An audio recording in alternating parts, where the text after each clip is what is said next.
Halo, nama saya Aldo, saya dari Bisnis Kreatif 2.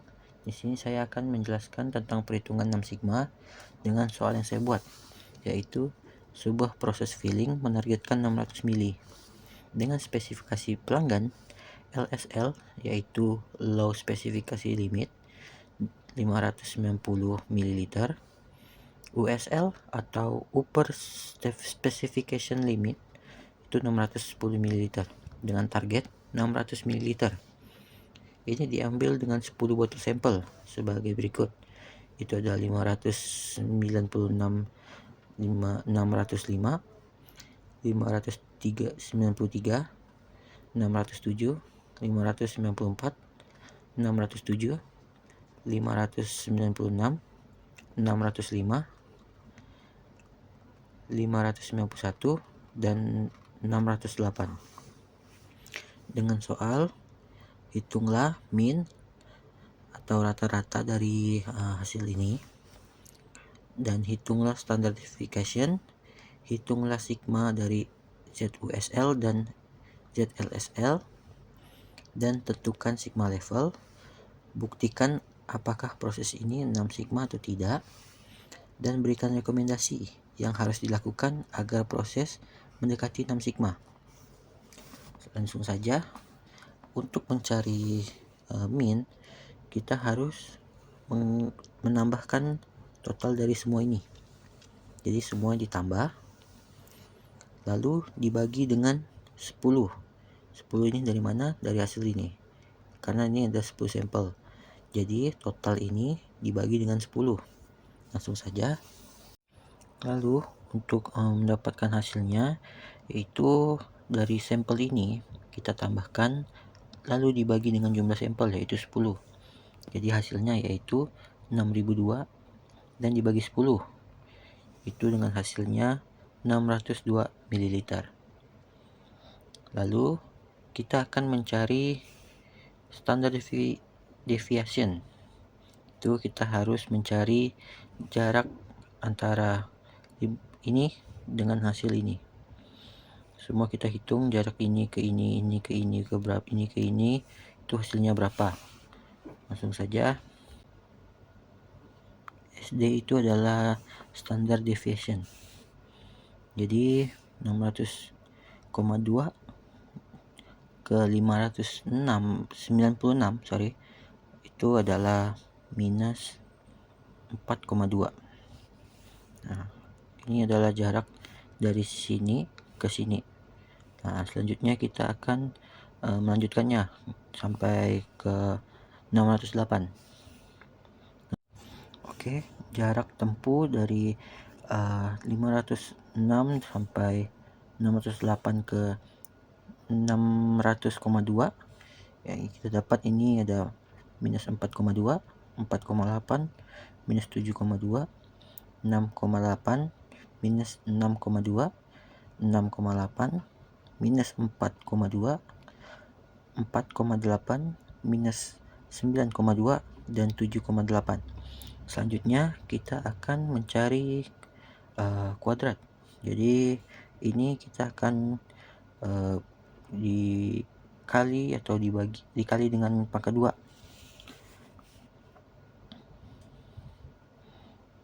Itu 4,2 di pangkat 2. Jadi dikali 2 gitu ya. Ini kita dapatnya yaitu 17,64. 4,8 itu 23,4 minus 7,2 kita dapat 51,84. 6,8 kita dapat 46,24. Lalu minus 6,2 itu 38,44. Oke, untuk total dari pangkat 2 nya kita sudah dapat. Lalu kita jumlahkan semua, yaitu kita dapat 409,6. Selanjutnya kita akan masuk ke perhitungan deviasi, yaitu dengan kita akarkan hasil dari pangkat 2 ini ke sampel. Sampel kita itu 10. Untuk sampel itu wajib untuk diminuskan 1. Jadi kita akarkan lagi 409,6 dibagi 9. yaitu kita dapat akar 45,511. Lalu kita akarkan lagi dengan hasil yaitu 6746 ml. Oke, untuk hasil deviasi kita sudah dapat 6,746 mili. Lalu selanjutnya kita akan masuk ke perhitungan sigma untuk USL dan LSL, yaitu dengan kita akan masuk untuk perhitungan LSL dengan rumus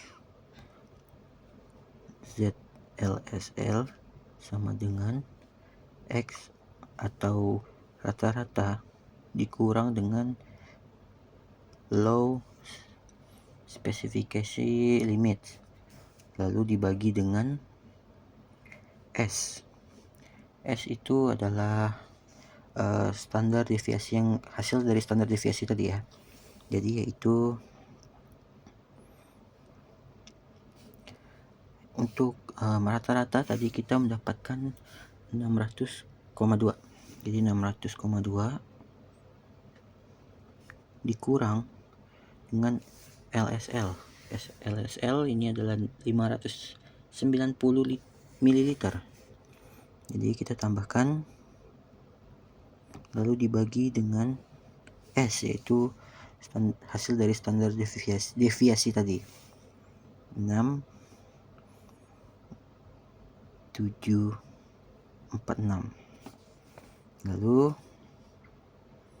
kita dapat hasilnya yaitu 10,2 dibagi 6746 dengan hasil 1,51.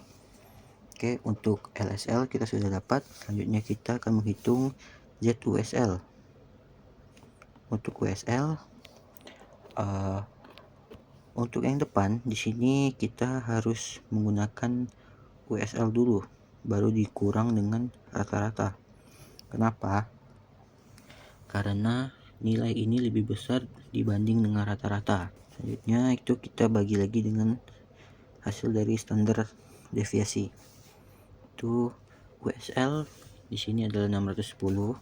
610 dikurang 600,2 dibagi 6,746. Itu kita dapat 9,8 kurang 6,746. Itu dengan hasil kita dapat 1,45. Untuk LSL kita sudah dapat 1,51. Untuk USL kita dapat 1,45. Selanjutnya kita akan menentukan sigma level. Untuk yang terkecil kita dapat yaitu 1,45. Lalu kita akan masuk ke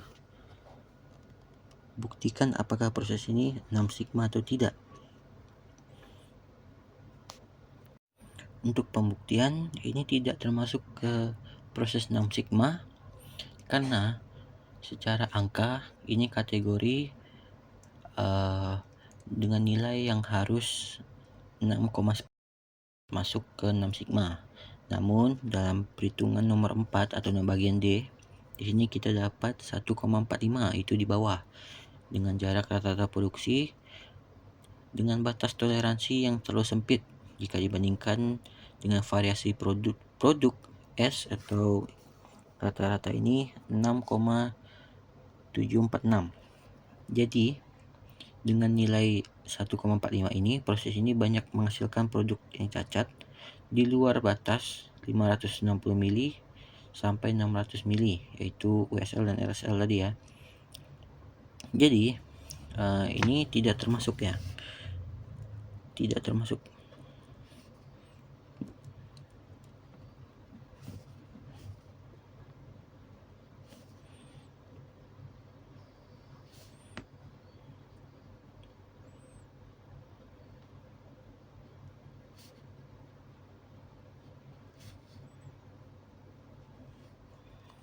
Oke, ini tidak termasuk. Selanjutnya kita akan memberikan rekomendasi yang seharusnya agar proses ini bisa mendekati 6 sigma, yaitu dengan cara selanjutnya kita akan langsung ke bagian terakhir, yaitu berikan rekomendasi yang harus dilakukan agar proses mendekati 6 sigma. Karena ini tidak termasuk 6 sigma, jadi rekomendasinya adalah memfokuskan penurunan standar deviasi dengan cara seperti ini ya. Tadi kan ini 9,8 dibagi 6,746. Jadi seharusnya di sini kita bisa menghitung dengan 9,8 dibagi dengan 6. Itu kita dapat hasilnya 1,63. Jadi ini sangat ini jadi termasuk 6, jadi termasuk perhitungan sigma karena masih di atas 6 atau di bawah naungan 6. Jadi untuk rekomendasi bisa digunakan perhitungan ini agar bisa masuk ke standar 6 sigma. Jadi ini adalah cara menghitung 6 sigma dari saya. Sekian, terima kasih.